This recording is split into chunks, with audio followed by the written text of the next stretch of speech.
আসসালামু আলাইকুম ওয়া রাহমাতুল্লাহি ওয়া বারাকাতুহু।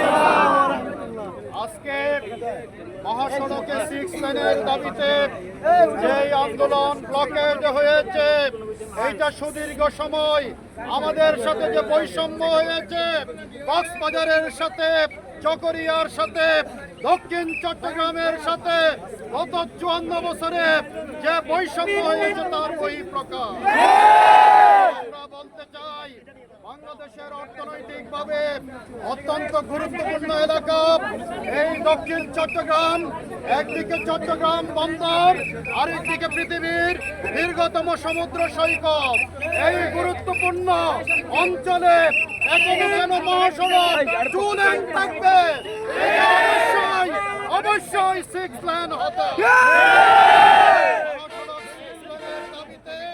আমাদের বীর ছাত্র জনতা রাজপথে নেমেছে, আমরা এর সাথে একাত্মতা পোষণ করছি। আমরা ঘোষণা দিচ্ছি, আমরা যদি আগামী দিনে সরকার গঠন করি, এই চট্টগ্রাম কক্সবাজার মহাসড়ককে অনতি বিলম্বে 6 লেনে উন্নীত করা হবে। পূর্বে আমাদের অন্তর্বর্তীকালীন সরকারের মাননীয় প্রধান উপদেষ্টা, আপনি চট্টগ্রামের সন্তান, আপনার কাছে চট্টগ্রামের জন্য আপনি দৃশ্যমান কিছু করে যান, প্রত্যাশা করে। মরহুম ফজলুল কাদের চৌধুরীর কথা স্মরণ করি, তিনি অস্থায়ী প্রেসিডেন্ট হয়ে চট্টগ্রাম বিশ্ববিদ্যালয় দিয়েছিলেন, চট্টগ্রাম মেডিকেল দিয়েছিলেন। আপনি প্রধান উপদেষ্টা হওয়ার পরে এইরকম একটি গুরুত্বপূর্ণ অর্থনৈতিক সড়ক, এইটা কেন 6 লেনে উন্নীত হবে না? বিলম্বে ক্যাবিনেটে সিদ্ধান্ত গ্রহণ করুন এবং সিদ্ধান্ত নিয়ে একটা সুস্পষ্ট ঘোষণা দিন, চট্টগ্রাম কক্সবাজার মহাসড়ক অনতি বিলম্বে 6 লেন ঘোষণা করুন।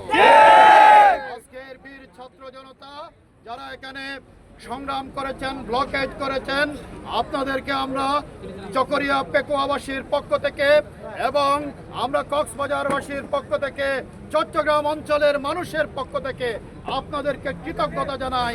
আপনারা মানুষের হয়ে আজকে রাজপথে নেমে এসেছেন, আপনারা সত্যি প্রশংসার দাবিদার। একটা মানবিক গুরুত্বপূর্ণ জনগুরুত্বপূর্ণ ইস্যু নিয়ে রাজপথে এসেছে। দুই পাশে অনেক গাড়ি যানজট হয়ে আছে, এগুলি কষ্ট পাচ্ছে অনেক সাধারণ যাত্রী। আমাদের ছাত্রনেতা ইব্রাহিম যেই কথা বলেছে, আগামী 1 সপ্তাহের মধ্যে একটা ঘোষণা চাই, সেই ঘোষণা আমরা আবার বলছি, আগামী 1 সপ্তাহের মধ্যে সুস্পষ্ট একটা নির্দেশিকা আপনারা এই অঞ্চলের মানুষকে দিন, না হয় মানুষ আরো বৃহত্তর আন্দোলনে নামবে।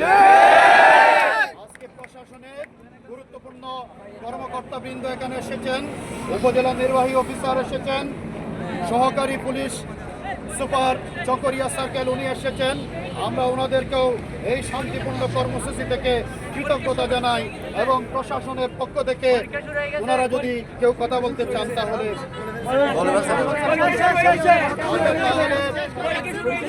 আপনি আমাদের হয়ে ইনশাআল্লাহ দায়িত্ব পালন করবেন এবং মেসেজ দিবেন। গোয়েন্দা সংস্থাগুলো যারা আছেন তারাও মেসেজ দিবেন। সকলকে ধন্যবাদ। আজকের মতো ইব্রাহিম ভাই